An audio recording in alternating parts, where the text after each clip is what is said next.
Pareceu clara muitos anos depois, no momento em que, ao ter certeza do desdobramento humano, acabei descobrindo fenômenos análogos com os animais domésticos. Após minhas pesquisas, convenci-me de que a sonâmbula de Bordeaux não tinha sido vítima de nenhuma alucinação, como acontece algumas vezes nas sessões magnéticas, e que ela tinha observado um fenômeno objetivo e verdadeiro. O caso exposto é sem dúvida impressionante e a circunstância que se produziu de maneira inesperada contribui para sustentar a autenticidade paranormal do fato. Se conseguíssemos reunir um número suficiente de incidentes desse tipo, tendo as precauções necessárias para evitar a possibilidade de uma transmissão telepática do pensamento do experimentador para a sonâmbula, daríamos, dessa forma, um grande passo para a demonstração científica da existência de um corpo espiritual animal absolutamente análogo ao do ser humano. É, inclusive, estranho que ninguém tenha até então tentado repetir uma experiência que é relativamente fácil, já que qualquer hipnotizador poderia realizá-la. Ao contrário, o incidente exposto permanece único. Lembro-me somente de que algo semelhante aconteceu, uma vez, ao longo das sessões com o médium Dedeomi. Porém, o livro que contém o relato do incidente é impossível de ser encontrado, e devo me contentar em reproduzir algumas linhas que extraio de um artigo da Liggett, 1907, pág. 311, na obra publicada por Lord Dunraven, que não foi comercializada, mas somente enviada a um pequeno número de amigos. Encontramos o relatório de uma sessão na qual Dedeomi, então em estado de transe, disse perceber o espírito de um cãozinho bastante conhecido por um de seus assistentes. Ora, naquele momento, o animal morria, e o médium tinha visto o espírito no instante em que ele abandonava seu corpo. Caso 125, visual. Ele saiu nos Proceedings of TSPR. Vol.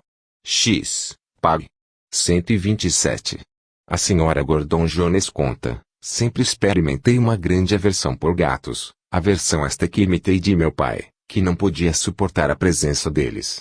Assim sendo, nunca os tolerei em minha casa, até o dia em que me vi contrariada por uma invasão de ratos. A solução foi arranjar um gato comum cuja pelagem era listrada de preto e cinza, mas nunca lhe dei atenção nem tampouco permitia que ele subisse ao andar superior da moradia. Um dia, disseram-me que o gato estava com raiva e pediam-me permissão para sacrificá-lo com afogamento. Não tive coragem de certificar-me se a informação era digna de fé e, sem pensar, dei a autorização. Pouco depois, pela tarde, disseram-me que o cozinheiro tinha afogado o gato num caldeirão. Como o animal nunca tinha sido de estimação nem sequer meu companheiro fiel, sua morte me foi indiferente. Na noite do mesmo dia em que o animal tinha sido sacrificado, encontrava-me sozinha na sala de estar, mergulhada na leitura. Estou absolutamente certa de que não pensava nem em gatos nem em fantasmas, quando, de repente, senti o impulso de levantar os olhos e olhar na direção da porta. Eu vi, ou me pareceu ter visto, que a porta se entreabria lentamente, deixando entrar o gato morto pela manhã. Era ele, sem sombra de dúvidas, mas parecia mais magro e estava completamente molhado e pingando. Porém, a expressão do olhar não era mais a mesma, pois ele me olhava com olhos humanos tão tristes que eu senti muita pena. Aquele olhar ficou por muito tempo na minha memória, como uma obsessão. Estava tão certa do que via que não duvidei estar na presença tangível do gato, salvo de alguma forma do afogamento. Chamei a ama. Assim que ela chegou, eu lhe disse: o gato está aqui, leve-o para lá. Parecia-me impossível que a doméstica não conseguisse vê-lo, pois eu o via tão nítido e real quanto a mesa e as cadeiras, mas a ama me olhou, assustada, respondendo-me: minha senhora, eu estava presente quando William conduziu o gato morto até o jardim para enterrá-lo. Mas ele está aqui, eu disse, não está vendo perto da porta.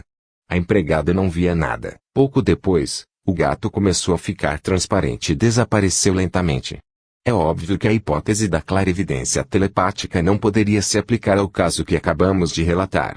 Em contrapartida, entre as hipóteses às quais poderíamos recorrer para explicá-lo, temos a hipótese de telenésia, a qual pareceria muito menos legítima se a ama tivesse compartilhado a visão da senhora Gordon.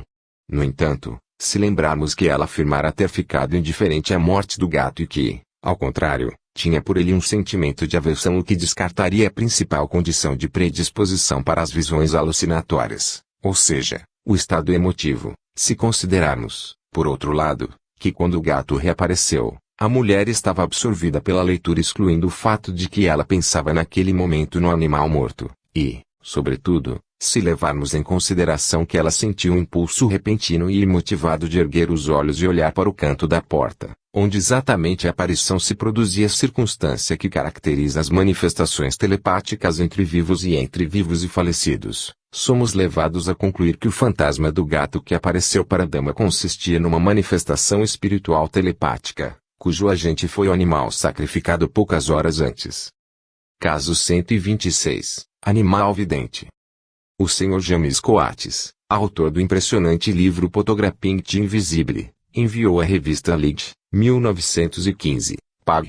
337, o seguinte episódio de clarividência canina. Possuía um cão pomerâneo chamado Toby, nosso animal preferido, e o tínhamos levado conosco a Rutesá em 1893. Aproximadamente 2 anos depois, durante nossa ausência na casa, Toby foi violentamente agredido por um cão da vizinhança e não demorou a morrer por complicações decorrentes. Um mês depois, ou talvez 6 semanas, deram-me, de presente, uma cadela fox terrier chamada Katy. E eis o estranho acontecimento ao qual nós assistimos então. Por várias semanas, ela não ousava se aproximar do canto da cozinha onde Toby tinha o costume de se deitar, e sempre quando ela entrava na cozinha, latia descontroladamente para aquela direção, exatamente como se ela visse um ou outro cão. Tinha lido e ouvido falar de outros casos de cães que viam fantasmas, que latiam para eles e que se assustavam na presença deles. Em todo caso, minha Katy, ao longo de várias semanas, teve uma atitude como se visse Toby e se assustava com isso. Como explicar de outra forma a circunstância de que ela não ousava se aproximar, e ainda menos se deitar, no canto da cozinha que Toby tinha escolhido como seu cantinho favorito quando era vivo? Entre as boas provas da sobrevivência da alma humana, aplicamos aquela que é retirada das faculdades clarividentes de que o homem é dotado. Observamos que, de fato, estas faculdades vão além de qualquer visão terrena e não dependem do exercício das faculdades sensoriais. Então, se está demonstrado que os cães possuem, por sua vez, faculdades clarividentes, que conclusão podemos tirar disso? Contento-me em responder deste modo: o que se constitui em uma boa demonstração a favor da sobrevivência da alma humana só pode se constituir também, relativamente, em uma boa demonstração da sobrevivência da alma animal. Com todo o rigor, este caso pode ser considerado fraco do ponto de vista probatório. De fato, como ninguém compartilhou com o animal as mesmas impressões paranormais, é impossível saber com certeza o que a cachorra em questão via no canto da cozinha. Porém, sem perder este fato de vista, de acordo com os métodos das pesquisas científicas, acrescentarei que existem situações que não permitem uma múltipla interpretação para o mesmo fato e que, consequentemente, permitem uma conclusão bastante precisa, inclusive na falta de testemunhas diretas. É o que parece acontecer no caso em análise. De fato, se a cachorrinha latia sem parar descontroladamente na direção do mesmo canto da cozinha onde o animal falecido tinha o costume de ficar, testemunhando tanto medo a ponto de não se aproximar e ainda menos se deitar, significa que ela reagia como qualquer cão que se encontra na presença de um homem estranho ou de um animal desconhecido.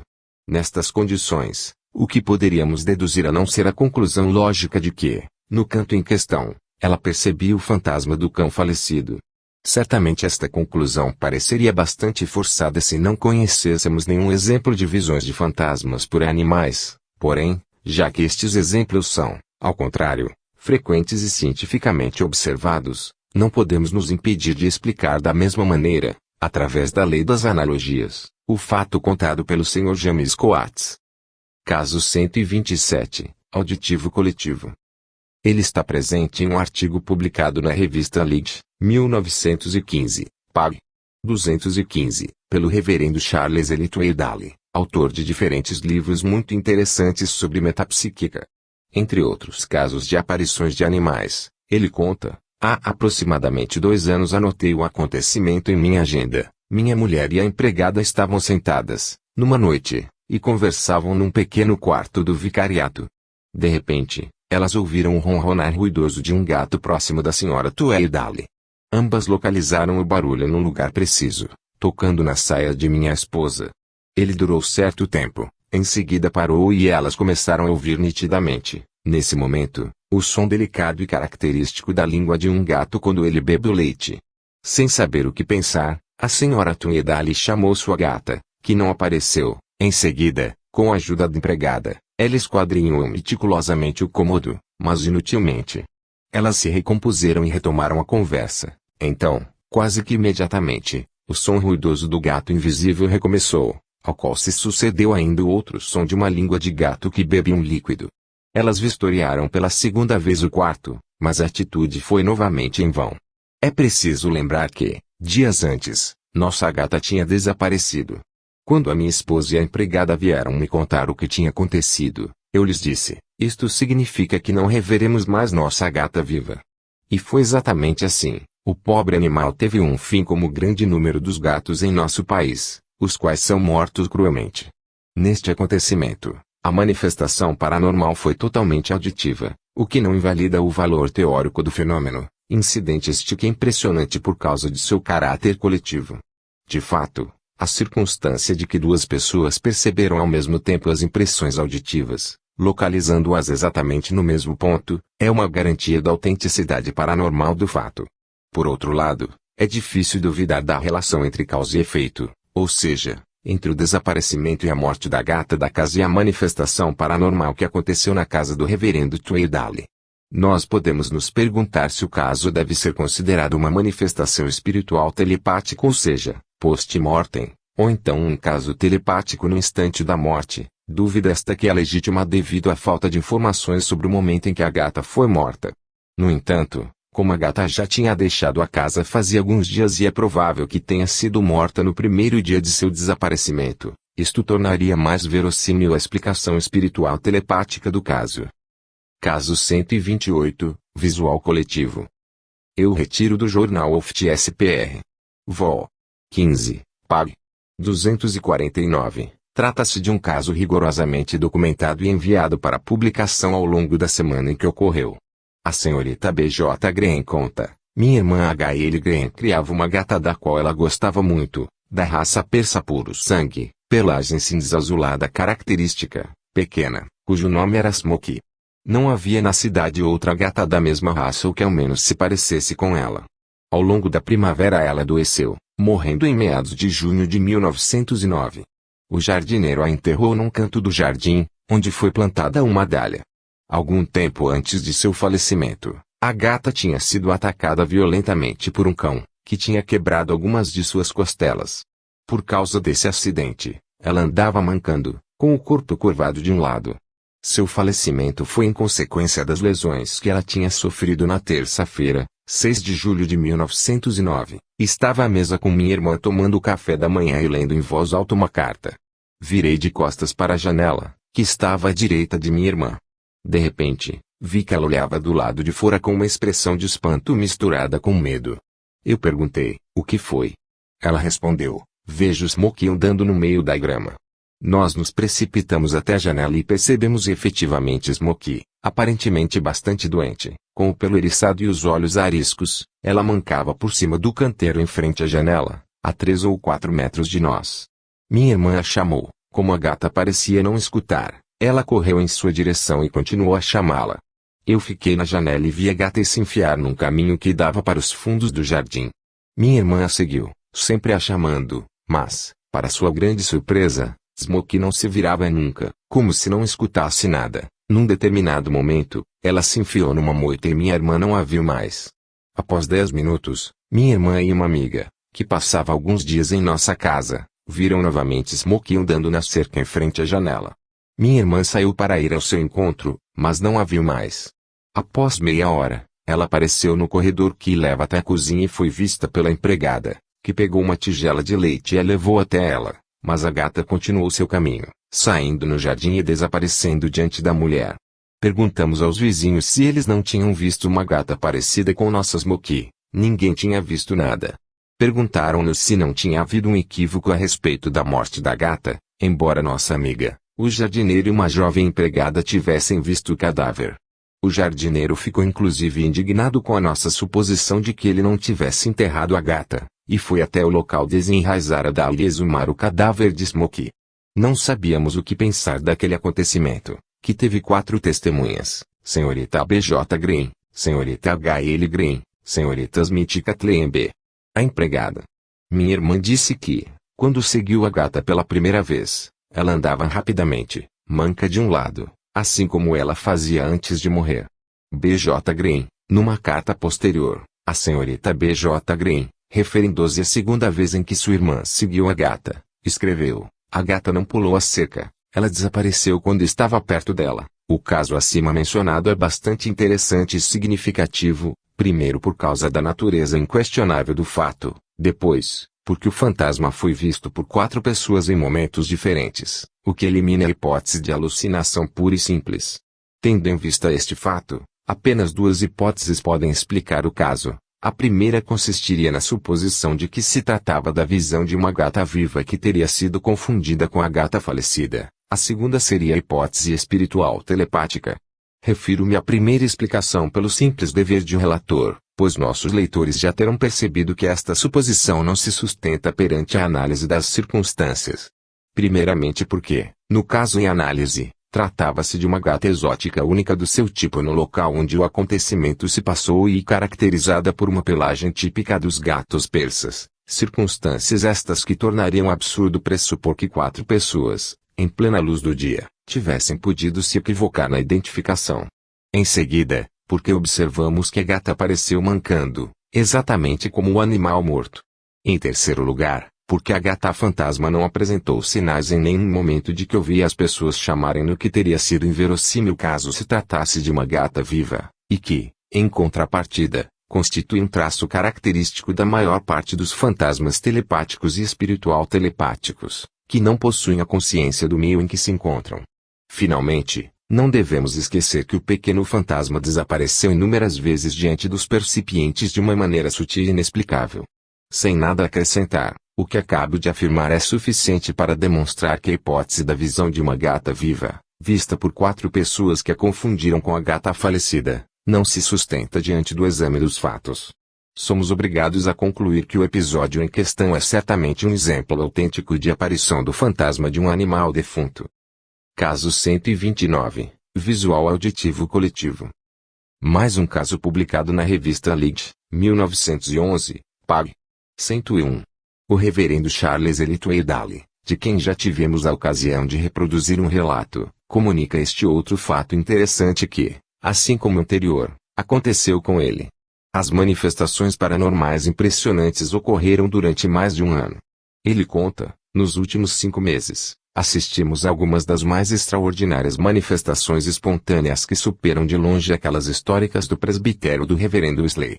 Temos todos, ultimamente, escutado uma voz direta que nos chama pelo nome em pleno dia, e temos assistido várias vezes às aparições de um fantasma feminino, alto, vestido de branco, e que todos os membros da família puderam ver, exceto eu, que pude, nesse meio tempo, ouvir uma voz ressoar perfeitamente nítida, como se jorrasse do ar, e na presença de toda a família. A aparição foi vista concomitantemente por várias pessoas, quase sempre em boas condições de luminosidade e, às vezes, em plena luz do dia. Por 2 vezes a aparição conversou com os assistentes. Há cerca de 15 dias, essas maravilhosas manifestações atingiram seu clímax com a aparição à luz do dia do fantasma vestido de branco, acompanhado por um cão. Numa tarde, eles foram vistos juntos por 2 vezes por pessoas diferentes sucessivamente, e ainda, na mesma tarde, o cão foi visto em 3 ocasiões sozinho. Uma vez, 4 pessoas o viram coletivamente, entre elas, minha garotinha de 2 anos, que correu atrás do cão fantasma embaixo da cama, onde ele tinha desaparecido, gritando, "Bo! Bo!". Asseguro que tudo isso aconteceu em plena luz do dia. Desde então, esse cão foi visto várias vezes, até bem pouco tempo. As pessoas que viram concordam com a descrição de um cão terrier branco, alto, com uma mancha preta irregular nas costas, com as orelhas retas e curtas e rabo longo. Observou-se, além disto, que ele parecia sacudido por uma forte tremedeira que tomava todo o seu corpo e que sua pelagem era curta e mais luzente do que de costume. Ora, esta descrição corresponde precisamente à de um cão que me pertenceu e que morreu há aproximadamente 12 anos. Tinha quase esquecido de sua existência. Nenhuma das testemunhas que o viram tinha conhecido o animal vivo e nem sequer sabiam que ele tinha existido. Minha tia, já que é seu fantasma que se manifesta, morreu há 6 anos. Ela gostava muito do cão que a acompanha. É preciso lembrar que, como revelei agora há pouco, meu cão possui uma exuberante vitalidade, a qual se manifestava através de uma intensa agitação que abalava seu corpo sempre que despertávamos sua atenção. Ele apresentava, além disso, uma mancha irregular nas costas, exatamente do lado direito da espinha dorsal. Não nos esqueçamos de que todos esses detalhes reais eram totalmente ignorados por aqueles que viram e descreveram o fantasma do cão. Lembro ainda que, antes de sua manifestação, tínhamos ouvido latidos e coçadelas característicos, que se produziam ao mesmo tempo em que o fantasma feminino aparecia. Porém, como nenhum de nós jamais vira fantasmas animais, esses efeitos auditivos eram inexplicáveis, até o momento em que a aparição do cão esclareceu o mistério. O significado teórico deste acontecimento inesquecível surge de uma maneira bastante clara. Ele tende a demonstrar o que logicamente deveríamos supor, isto é, que a alma do cão, assim como a de sua dona, pode sobreviver à morte do corpo. Neste caso é preciso, sobretudo, se ater às circunstâncias seguintes, que o fantasma do cachorro foi visto diversas vezes, quer coletivamente, quer sucessivamente, sempre à luz do dia, que, uma vez, ele foi visto por um bebê de 2 anos, que correu atrás dele embaixo da cama, brincando com a ingenuidade própria de sua idade, que ele foi descrito por pessoas que não o tinham conhecido vivo, e, por fim, que antes da manifestação do fantasma canino, as pessoas tinham escutado latidos e coçadelas característicos. Todas estas circunstâncias contribuem para excluir a hipótese de alucinação pura e simples e, ao contrário, demonstram a natureza paranormal e extrínseca da aparição. As conclusões do reverendo Tweedale, portanto, são incontestáveis, tanto mais devido ao fato de que a aparição do fantasma do cachorro não pode ser considerada separadamente da aparição do fantasma feminino que o acompanhava durante o período memorável de manifestações espontâneas expostas em um longo relatório pelo reverendo Tweedale. Assim sendo, é razoável concluir que, se a identificação do fantasma feminino com a tia falecida do religioso em questão deve ser considerada uma boa prova a favor da sobrevivência do espírito daquela mulher, não podemos concluir outra coisa para o fantasma do cachorro que, por sua vez, foi identificado. Caso 130, Visual coletivo. O Sr. James Coates, de quem já mencionamos um relatório, enviou à revista Lead, 1915, pág. 356, a exposição deste episódio, que ocorreu perante sua família, ao longo do verão de 1887, encontrava-me em Rothesay com minha família. Meu cunhado, George Anderson, de Glasgow, enviou-me de presente um belo cão, da raça Collie. Era um animal bastante esperto e, infelizmente, muito indisciplinado. Não tinha muita paciência para educá-lo e Rover, com suas traquinagens nos colocava em situações embaraçosas. Costumávamos pescar, durante a tarde, na baía de Glenburn. O cãozinho nos acompanhava e, quando subíamos no barquinho, ele aguardava nossa volta brincando livremente na praia. Tudo ocorreu bem durante aproximadamente um mês, mas um dia, o delegado de polícia me procurou informalmente para dizer que um cão igual ao meu tinha assustado um cavalo atrelado a uma carroça, e que esta tinha capotado com a mulher que estava dentro. Por causa disso, o delegado me pediu para livrarmos-nos imediatamente do cão, se não quisesse sofrer as penalidades. Impossível não acatar seu pedido. Dei então o cão a um funcionário, ordenando-lhe que o levasse até a baía e afogasse o pobre animal. Todos ficamos muito tristes com o destino imposto ao pequeno Rover, e meus filhos ficaram arrasados, porque o animal tinha se apegado a eles de maneira muito especial. Porém, tivemos que obedecer à lei. Ainda continuamos a pescar todas as tardes. Contudo, no terceiro dia após a morte de Rover, assim que voltamos, a uma pequena distância do portão de casa, todos os três ao mesmo tempo exclamamos: "Olha Rover! É ele!" Ele estava lá, de fato, e nos esperava na soleira da casa. Logicamente, o homem que tinha se encarregado de sacrificar o pobre animal não tinha feito nada. Foi o que pensei de imediato, e era completamente normal acreditar nisso, já que Rover estava diante de nós perto do poço, balançando o rabo e nos olhando com um ar alegre. Então abrimos o portão e fomos até ele, mas, de repente, o cão desapareceu. Não podíamos duvidar de que o tínhamos visto efetivamente. Minha mulher afirma que Rover parecia fosforescente, mas para mim e para minha filha, era simplesmente o nosso Rover e ponto final. Apesar de corrermos o risco de ser considerados ingênuos, Estamos convencidos de ter visto simultaneamente o fantasma de nosso cão Rover. Ele parecia tão natural que cheguei a supor que o funcionário a quem tinha dado o cão tivesse desacatado minha ordem. Não tenho explicações válidas para isso. Observo somente que o fato de 3 pessoas terem visto coletivamente o cão que tinha sido afogado 3 dias antes constitui uma prova de sobrevivência mais convincente que muitas outras que nós, espíritas, aceitamos como suficientes ao longo de nossas sessões. Como podemos verificar, as conclusões dos percipientes que contaram o fato coincidem entre si, afirmando assim a certeza inabalável de que eles estiveram diante de fantasmas objetivos de animais. Não podemos dizer que eles estão enganados, inclusive sob o ponto de vista rigorosamente científico, principalmente no tocantes aos 4 últimos casos, que são de natureza coletiva, ou seja, os fantasmas animais foram percebidos por diversas pessoas, e a despeito umas das outras. Todas as circunstâncias servem para eliminar de maneira categórica a explicação alucinatória dos fatos. A única hipótese que podemos opor cientificamente é aquela transcendental espiritual telepática. Conclusões. À espera do veredicto da ciência tendo chegado ao fim desta classificação, resta-nos dirigir um olhar retrospectivo ao caminho percorrido, lembrando-nos das principais considerações que os fatos nos sugeriram e, assim, sintetizá-las.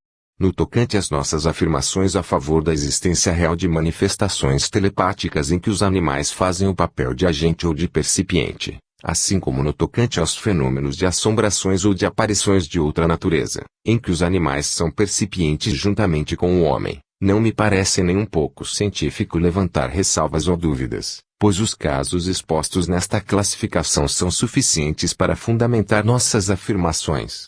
De fato, entre os exemplos relatados, temos as principais formas telepáticas de manifestação, tais como elas se realizam nos homens, assim como as formas principais pelas quais os homens percebem as manifestações de assombração, as aparições e os fenômenos paranormais similares. Ademais, nossas conclusões são controladas de maneira decisiva por alguns dados estatísticos que podemos retirar dos 130 casos analisados neste livro. De fato, resulta da contagem que os fatos em que os animais perceberam manifestações paranormais antes do homem somam um total de 25. Aqueles em que os animais pareceram perceber manifestações paranormais não percebidas pelos homens perfazem um total de 17. Portanto, este quadro é suficiente para nos autorizar algumas conclusões acerca das sugestões retiradas dos fatos em questão, e a principal que devemos tirar é a seguinte: os casos em que os animais percebem antes do homem manifestações paranormais, ou as percebem quando estas são imperceptíveis para o homem, apresentam um valor decisivo a favor de nossa tese, já que eles demonstram que não existe nenhuma hipótese racional que possa se opor àquela que considera que os animais também são dotados de faculdades paranormais subconscientes tal como o homem. Tais conclusões, solidamente fundamentadas a partir de dados estatísticos, são ainda reforçadas pelas manifestações que coletamos na 5ª categoria, onde tratamos de casos de cães uivando para a morte, ou seja, cães que prenunciavam, através de ganidos característicos e profundamente lúgubres, a morte iminente de uma pessoa de seu meio, e persistiam nisso até o falecimento da pessoa, manifestações estas que demonstram a existência, no subconsciente animal, de faculdades premonitórias e, consequentemente, de outra faculdade paranormal aliada àquelas enumeradas acima. Esse dom misterioso já era, aliás, universalmente conhecido no reino animal sob a forma de previsão de perturbações atmosféricas iminentes, ou da proximidade de terremotos e erupções vulcânicas. Com base nos fatos apresentados, é possível afirmar, sem temer erros, que o veredicto da ciência futura só poderá ser favorável no sentido de que existem no subconsciente animal as mesmas faculdades que encontramos no subconsciente humano, e como o fato da existência latente, no subconsciente humano, de faculdades paranormais, independentes da lei da evolução biológica, constituía a melhor prova a favor da existência no homem de um espírito independente do organismo corporal e, consequentemente, que sobrevive à morte desse organismo. Era racional e inevitável concluir a partir daí que, já que no subconsciente animal encontramos as mesmas faculdades paranormais, a psique animal está também destinada a sobreviver à morte do corpo. Mas estas considerações, logicamente incontestáveis, necessitavam ainda de uma confirmação complementar no plano experimental. Se a hipótese da existência nos animais de uma psique que sobrevive à morte do corpo era fundamentada, deviam existir casos de aparições post-mortem de fantasmas animais de maneira análoga àquelas que se realizavam nos homens. Esta demonstração complementar é proporcionada ao longo de nossa classificação, onde reunimos um número suficiente de fatos desse tipo e onde deparamos com os mesmos traços característicos que servem como fatores de identificação espiritual nos casos correspondentes de fantasmas humanos. Conseguimos, assim, demonstrar a existência de dois grupos de fatos que constituem o problema, ou seja, que no subconsciente animal encontramos as mesmas faculdades paranormais que existem no subconsciente humano e que os fantasmas dos animais falecidos se manifestam como os fantasmas humanos. Assim sendo, deveríamos considerar que tínhamos alcançado a demonstração necessária para provar a existência e a sobrevivência da alma animal.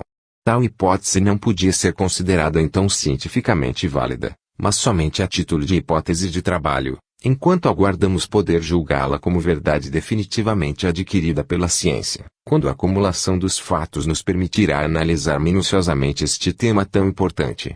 O tema tem, todavia, um nível de maturidade suficiente para nos permitir elaborar alguns resumos sobre as consequências filosóficas e psicológicas que apresentariam o fato da existência e da sobrevivência da alma nos animais. É o que me disponho a fazer resumidamente a fim de completar e de confirmar a tese defendida. Quero dizer que, após ter fornecido a prova experimental da existência e sobrevivência da alma animal, vou demonstrar em seguida a validade e a sua necessidade sob o ponto de vista das leis que regem a evolução biológica e psíquica dos seres vivos, bem como em nome da justiça eterna. Homens de ciência que o declaram convicções materialistas sustentam frequentemente que o espírito dos animais, como dos homens, por ser uma simples função do órgão cerebral, deixa de existir quando o órgão em questão deixa de funcionar após a morte. Nada há de incoerente nessa tese, segundo a qual o destino dos animais é igual ao do homem, mas a incoerência se revela, em contrapartida, naqueles que acreditam na existência da alma humana. Há tanto os adeptos de diferentes confissões religiosas quanto os adeptos das doutrinas espiritualistas e que pressupõem que o espírito dos animais é tão imperfeitamente estruturado que não sobrevive à morte do corpo e que, por consequência, se desfaz nos seus elementos constitutivos, diluindo-se praticamente no nada, exatamente como postulam aqueles homens de ciência. Lembrarei inicialmente que professar estas teorias é bastante perigoso para a doutrina da sobrevivência da alma humana, visto que elas nos levam a assumir que uma simples diferença gradativa na evolução do espírito é suficiente para determinar seu destino, por vezes efêmero sem qualquer culpa, outras vezes imortal sem o menor mérito. Assim sendo, o que pensar do destino de uma grande parcela do gênero humano? De fato, se reconstituirmos a história da espécie humana com a ajuda da paleontologia, atingiremos um ponto em que o homem da mais remota antiguidade pré-histórica se confunde com as formas animais mais evoluídas. Se fizermos o mesmo para as raças humanas existentes, com a ajuda da antropologia, chegaremos a algumas tribos selvagens bem pouco evoluídas em relação aos animais com os quais vivem, onde a degradação dos indivíduos atinge um nível em que eles se mostram destituídos de qualquer senso moral, com uma mentalidade somente suficiente para guiá-los em suas carências materiais de sua existência miserável, mais ou menos como acontece com os animais. Assim sendo, não podemos deixar de nos perguntar, qual o grau de elevação espiritual em que a alma de um indivíduo torna-se evoluída o suficiente para suportar a crise da separação do organismo corporal sem se diluir nos seus elementos constitutivos. Teremos que considerar que nossos primeiros antepassados, tão pouco evoluídos em relação aos macacos antropóides, e certos selvagens de nosso tempo, de quem podemos quase dizer o mesmo, seriam suficientemente evoluídos espiritualmente para merecer o dom da imortalidade da alma, enquanto que um generoso representante do reino animal, que perde a vida para tentar salvar uma criança que se afoga, ou que definha de saudade junto à sepultura de seu dono, terá que desaparecer definitivamente, por não ter alcançado essa suposta barreira dos imortais. Uma diferença gradativa na evolução espiritual dos seres não implica de forma alguma em uma diferença qualitativa, mas unicamente quantitativa, e esta não pode representar mais que uma etapa mais ou menos evoluída na escala da evolução anímica. De fato, a vida, tal como ela se manifesta nos animais, é apenas a expressão exterior de um espírito que se encarnou em potência, e que só pode ser idêntico em essência ao espírito que se manifesta nos seres humanos mais baixos, passados ou contemporâneos, como nos povos atuais mais civilizados.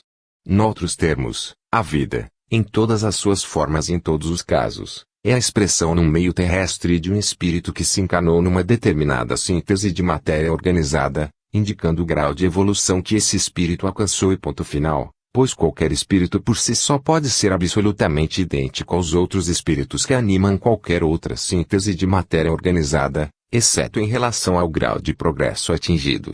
Se tivesse que recorrer a uma imagem para ilustrar essa ideia, falaria de uma chama situada em um vaso de cristal cuja claridade reluz sem obstáculo, em seguida outra, situada num vaso de porcelana, que libera uma luminosidade atenuada, e finalmente uma terceira que, situada num vaso de esmaltada faiança ibane, não libera nenhuma luz, exceto através das frestas que poderiam existir na tampa, fendas estas que, nos animais, corresponderiam às saídas através das quais emergem as faculdades de instinto e algumas vezes através das fissuras que poderiam se produzir no vaso elas explicariam a imersão das faculdades paranormais subconscientes.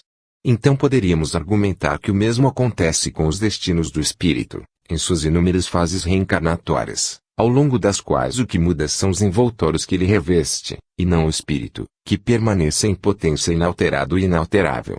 Obviamente, para admitir este fato fundamental da evolução da vida no universo é preciso se desfazer das doutrinas pueris aprendidas durante a adolescência, segundo as quais a alma é criada do nada no instante do nascimento. Uma vez que nos desfizermos dessa crença absurda, só nos restará aderir à única doutrina capaz de explicar a evolução espiritual da vida, a da reencarnação progressiva de todos os seres vivos, doutrina esta que era intuitivamente conhecida pelos mais diversos povos, desde a antiguidade mais remota. É por acaso anticientífico supor que a evolução biológica da espécie, ilustrada pela ciência, seja governada por uma evolução correspondente paralela do espírito, que se individualizaria gradativa lentamente, adquirindo uma consciência de si mesmo cada vez mais forte, graças à acumulação de uma série de experiências adquiridas na transição através de uma infinidade de existências vegetais, animais e humanas. De qualquer forma, não é menos verdade que a teoria da sobrevivência da alma animal sobrevivência esta que, como podemos ver, se demonstra através dos fatos estudados careceria de uma base racional se esta não fosse completada pela hipótese da reencarnação, pois não poderíamos admitir uma condição de existência espiritual dos animais em que um quadrúpede, um réptil ou um pássaro tivessem que permanecer como tais eternamente. Logo, conclui-se que as formas animais da existência terrestre, assim como as variações da raça humana, só podem ser consideradas como formas transitórias pelas quais todos os seres vivos terão de passar, sem o que a vida no universo não se explicaria e seria sem finalidade, assim como não existiria nenhuma justiça no mundo.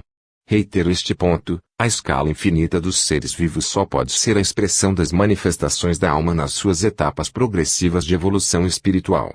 Aquilo que se tornou atual do homem, graças a uma mais longa evolução, permanece em potencial nos seres inferiores. A involução precede a evolução.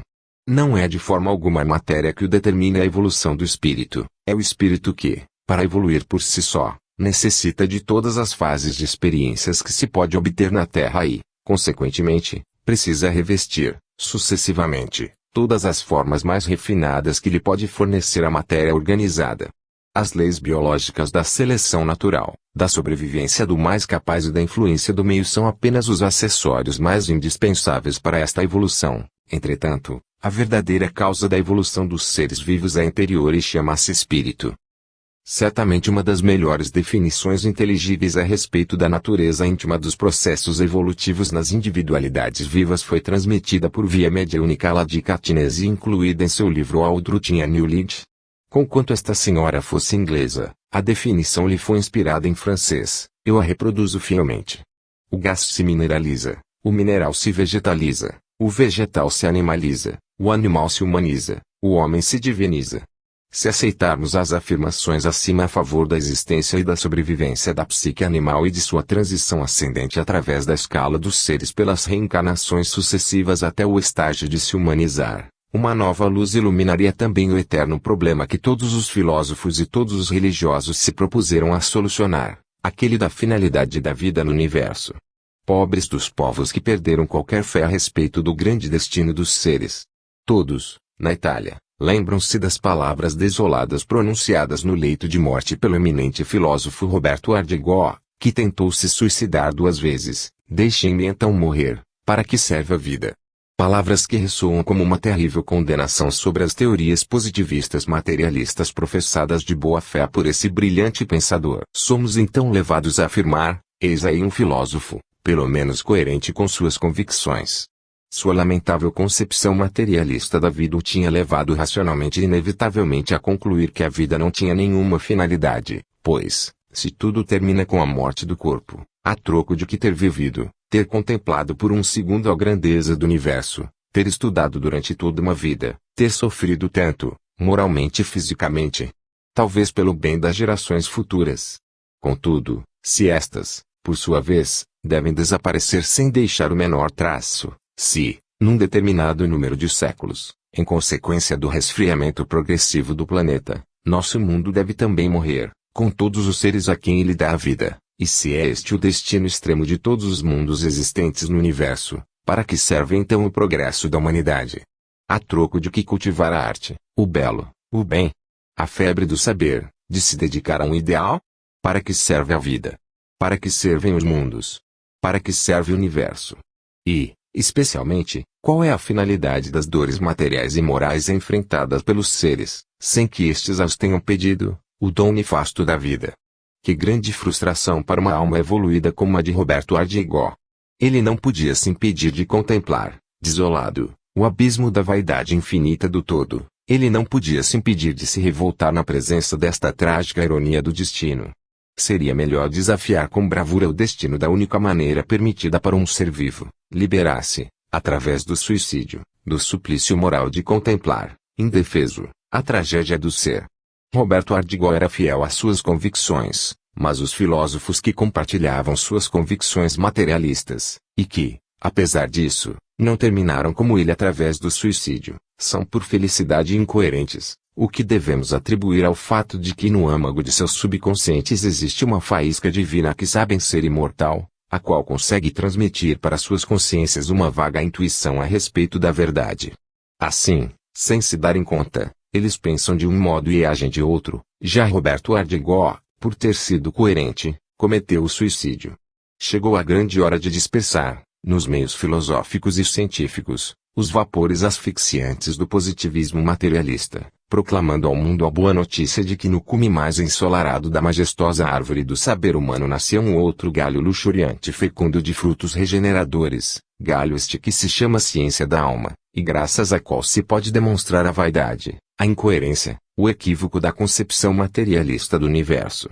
Esta ciência da alma demonstra também que a germinação da vida nos mundos tem por objetivo a evolução do espírito que, tendo encarnado em potência na matéria, deve se elevar ao estado de uma individualidade perfeita consciente, moral, angelical, graças às experiências incontáveis adquiridas através de todas as sínteses da matéria organizada, experiências estas que se alternam em ciclos de existência espiritual sempre sublimes, até alcançar os cumes supremos da identificação com Deus, finalidade suprema do ser.